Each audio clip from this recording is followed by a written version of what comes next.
अगर 24 जीतने के बाद तो कहीं ना कहीं तेजस्वी यादव को अगर 5 सीट की ज़रूरत पड़े तो अख्तर साहब के गली कुचों में घूमना पड़ेगा तो तेजस्वी यादव जी को। और पिछला इलेक्शन में हम लोग 2020 में 2 सीट किशनगंज जिला से जीते थे, लेकिन 2025 का विधानसभा इलेक्शन में हम लोग 4 सीट जीतने जा रहे हैं। क्योंकि देखिए जिस तरह से मुल्क का हालात है, पाकिस्तान के खिलाफ अवैसी साहब ने नारा लगाया, पाकिस्तान मुर्दाबाद, किसी ने लगाया? कोई नहीं लगाया है। सिर्फ अभी अगर चलता है हिंदुस्तान में सिर्फ अवैसी साहब और नरेंद्र मोदी का ही नाम चलता है, बाकी अदर किसी का नाम नहीं चलता है। आप देख सकते हैं दोस्तों, आप जैसा कि जान रहे हैं, बिहार विधानसभा चुनाव से पहले इस वक्त सीमांचल में सियासी माहौल गर्म हो चुका है।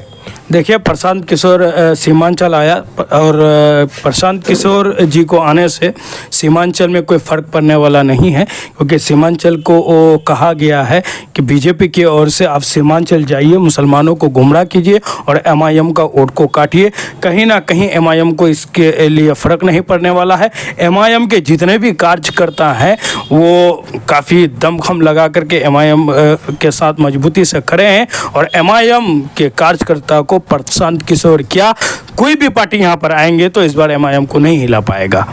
और प्रशांत किशोर से सीमांचल को, किशनगंज को खास करके कोई फ़र्क पड़ने वाला नहीं है। और प्रशांत किशोर का जो भीड़ था वो पैसा का भीड़ था, और अवैसी साहब का जो बहादुरगंज में भीड़ था वो अवैसी साहब की मोहब्बत का भीड़ था। और क्योंकि एमआईएम पार्टी का मोहब्बत था इसीलिए उतना भीड़ था। प्रशांत किशोर पैसा दे करके अपना सभा में भीड़ लाए थे। जिस तरह से बहादुरगंज में पूर्व विधायक तौसीफ आलम को पार्टी में जोड़े हैं, चूँकि खासतौर पर किशनगंज में 4 विधानसभा है, किशनगंज, ठाकुरगंज, बहादुरगंज और कोचाधामन, क्या समीकरण रहेगा इस बार? देखिए पिछला इलेक्शन में हम लोग 2020 में 2 सीट किशनगंज जिला से जीते थे, लेकिन 2025 का विधानसभा इलेक्शन में हम लोग 4 सीट जीतने जा रहे हैं।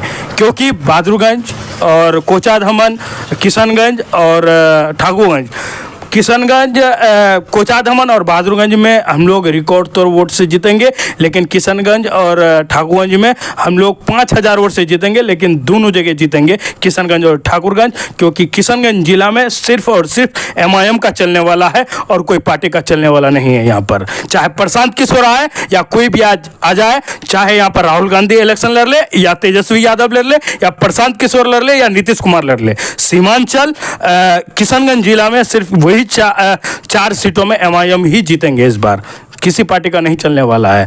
क्योंकि देखिए जिस तरह से मुल्क का हालात है, पाकिस्तान के खिलाफ अवैसी साहब ने नारा लगाया, पाकिस्तान मुर्दाबाद, किसी ने लगाया? कोई नहीं लगाया है। सिर्फ अभी अगर चलता है हिंदुस्तान में सिर्फ अवैसी साहब और नरेंद्र मोदी का ही नाम चलता है, बाकी अदर किसी का नाम नहीं चलता है। आप देख सकते हैं।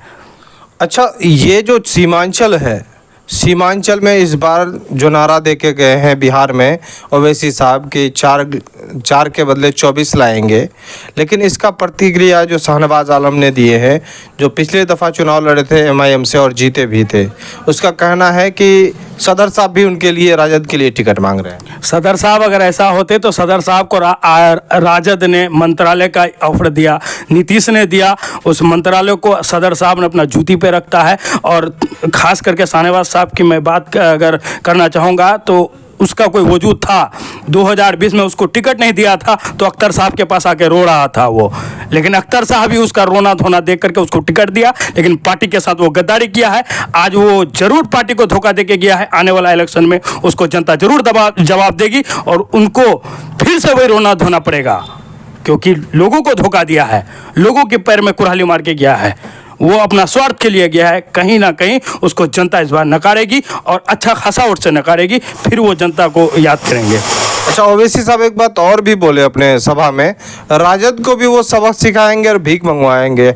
जी यकीनन सिखाएंगे, क्योंकि यहाँ पर अगर 4 तोड़े हैं 24 जीतेंगे। अगर 24 जीतने के बाद तो कहीं ना कहीं तेजस्वी यादव को अगर 5 सीट की ज़रूरत पड़े तो अख्तर साहब के गली कुचों में घूमना पड़ेगा तो तेजस्वी यादव जी को, और किशनगंज का गली गली घूमना पड़ेगा अख्तर साहब को खोजने के लिए कि आइए भाई मेरे साथ बैठिए और जो मंत्रालय चाहिए आप लीजिए और मेरे साथ आइए। तेजस्वी को आना होगा, किशनगंज के गली गली घूमना होगा आके।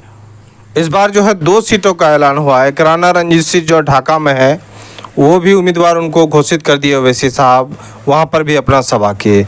क्या कहेंगे, क्योंकि एक मुस्लिम उम्मीदवार के नाम का ऐलान किया है, एक हिंदू का, इस बार किस तरह से वो टिकट बांटेंगे? वही तो है, हिंदू मुस्लिम सिख ईसाई आपस में है, सब भाई भाई यही है। अवैसी साहब सबको लेके चल रहे हैं। लोग कह रहे हैं कि ये सिर्फ मुसलमानों की पार्टी है। नहीं, मुसलमानों की पार्टी नहीं है, ये सबकी पार्टी है, सबका पार्टी है। सबको लीडर बनाया जाएगा इसमें, चाहे वो हिंदू हो, दलित हो, कोई भी जाति से हो, सिख हो, ईसाई हो, कुछ भी जाति से आ जाए, MIM में ईमानदारी से काम करेंगे।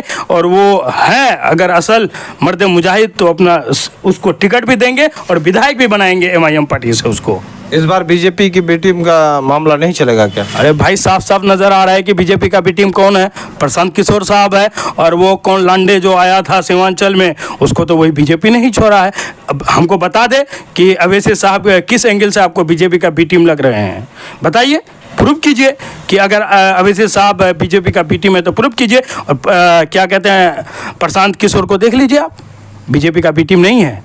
पिछले दिनों वो मोदी का काम कर रहा था, नीतीश के साथ भी कुछ दिन था, आज वो अलग पार्टी बनाया है। तो ये कहीं ना कहीं साफ साफ नज़र आ रहा है कि कहीं ना कहीं बीजेपी ने उसको सीमांचल खास करके भेजा है। कल तक वो नरेंद्र मोदी के साथ थे, आज सीमांचल में आने के बाद मुसलमानों की हक की बात कर रहे हैं, ऐसा कभी नहीं। आखिरी सवाल है कि ओवैसी साहब की जो पार्टी है यहाँ पर किस मुद्दे पर इस बार चुनाव लड़ेगी? भाई, शिक्षा, बेरोजगारी, पलायन और स्वास्थ्य, ये सब मामला है। और क्या है, हक के लिए। और ख़ास करके सीमांचल को तेजस्वी यादव जी ने कहा था कि जब मेरा सरकार बनेगा तो सीमांचल डेवलपमेंट काउंसिल बनाएंगे। कहाँ बनाया भाई, 17 साल रहा। तो इसीलिए MIM यहाँ पर सीमांचल में मजबूती के साथ लड़ेंगे, क्योंकि सीमांचल के साथ सारी पार्टियों ने नाइंसाफ़ी की है। चाहे वो नीतीश कुमार हो या लालू जी हो, दोनों ने सीमांचल के साथ नाइंसाफ़ी किया है। इंसाफ दिलाने के लिए अवैसी साहब सीमांचल के हक के लिए लड़ रहे हैं। इसीलिए सीमांचल के सभी लोग इस बार अवैसी साहब को एकजुट होकर वोट करेंगे और विधानसभा में इंशाअल्लाह 24 सीट जीता कर भेजने का काम करेंगे सीमांचल की जनता।